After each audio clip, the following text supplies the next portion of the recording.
since the conventions in this campaign, Donald Trump and Hillary Clinton have been locked in a war of words over which of them might be the better commander-in-chief.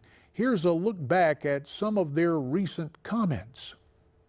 The thought of Donald Trump as commander-in-chief scares us to death. I will say I would leave many of the decisions of some of the things you mentioned to the generals, the admirals, the people on top. I would not use American ground forces in Syria. I think that would be a very serious mistake. The American public doesn't have to know the date and hour and second that we're going to attack. A man asking to be our next commander-in-chief stands up and says post-traumatic stress isn't a problem if you're strong. She has been a disaster. But here's a woman. She's supposed to fight all of these different things, and she can't make it 15 feet to her car. Give me a break. And how about that as a bonus? We even saw Hillary's running mate, Tim Kaine, heaping invective on Donald Trump. Our next guest believes, even though one of those two presidential candidates will, of course, be our next commander-in-chief, recent scandals demonstrate they may not have what is necessary to lead the honorable men and women of our nation's military. We invite you to join the conversation at 1-877-NEWSMAX, 1-877-639-7629. And with that, we welcome Colonel Scott Mann to our program, retired Green Beret, current CEO of Mission America, and author of a great book. I know because I had the chance to read it, Game Changers. Colonel, so good to have you back here front and center on America Talks Live. And Colonel, I tell you what, since the name of the program is America Talks Live, let's go right to the phone. Someone wanted to call in on this subject, especially from Philadelphia. We welcome in John. John, your perspective on who would make the better commander-in-chief and why? I think Donald Trump would, and I'll tell you a little story. I'm a veteran from the Second World War. Wow. I mean, not the Second World War, the Korean War. Korea, and okay. Now, I was a radioman. If I messed up on one confidential message or above, I would be dishonorably discharged and put in prison. Now, I go to the VA. 6 times I run out to the VA. It's an hour and a half drive. I get there an hour early. I wait. They say, sorry, I don't know why they scheduled you today. The doctor isn't here. It's me waiting all the time. 6 times. 4 times, I got an appointment at 9:15 in the morning. I get a letter the night before. Your appointment has been canceled. And so you believe Trump can straighten it out?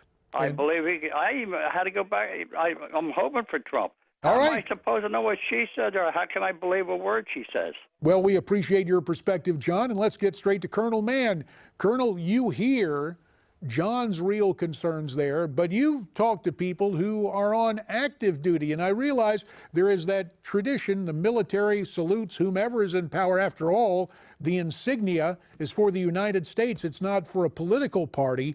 But even with that, understanding the military, what have you heard from folks still on active duty?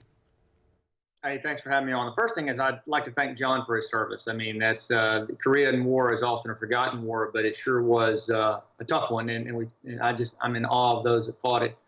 But you know, what I would say is I just spent the weekend with several wounded veterans who were special forces guys, special operators, and you know, all of us, as we were talking, it's just so hard to believe the absence of leadership in both these candidates. When I look at our military men and women today and our families who have fought the longest war in our nation's history, and then just the caliber of discourse that's going on between these two candidates for what's supposed to be the highest office in the land, I got to tell you, it's just disappointing, and a lot of my peers feel the same way.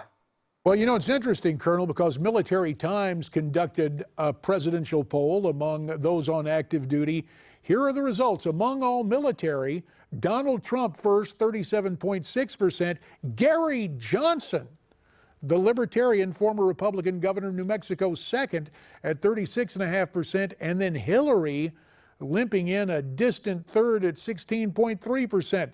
Colonel, what puts her there? Is it her well-publicized antipathy toward those who have worn the uniform, or at least the stories over the years? Yeah, I think that that's pretty accurate. I mean, I feel personally too that Trump probably, as a commander in chief, is probably the best of those choices. But I also think it's telling that the third party candidate is right in behind him. I mean, that's pretty telling. But yeah, I think with Hillary, Benghazi, if you're a warrior, the fact that folks, including a sitting ambassador, were left high and dry, and then it was covered up, and then followed by the server scandals where American military men and women are burned for much less. I don't know that she'll ever recover from either of those with the U.S. military.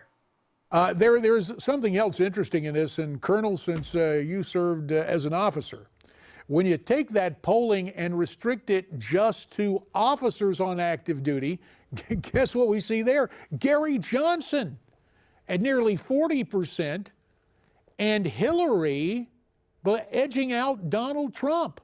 They each have about a quarter of the vote. Now, what does the officer corps discern here? Well, I'd be careful on how I'm going to say that, because I think our non-commissioned officers have such a unique perspective that's critical. The officers might be looking more at a policy strategic level.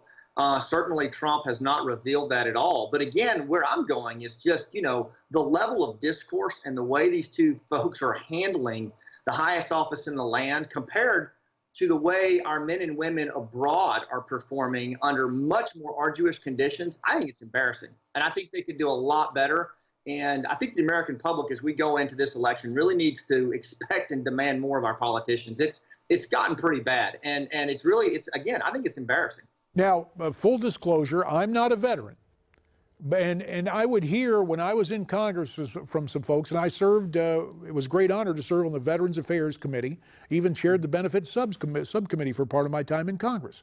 But I would hear from some veterans, including some with whom I served, oh, you got to be a veteran to serve in public office. Should there be some sort of requirement for some sort of service, whether it's uniform service or some other service, before you can run for federal office? 20 seconds. I've heard that. I don't think so. There's so many patriotic Americans like yourself who did a great job for our American military men and women, and I don't think that's true at all. I do think it lends perspective, but I don't think that's a necessary requirement.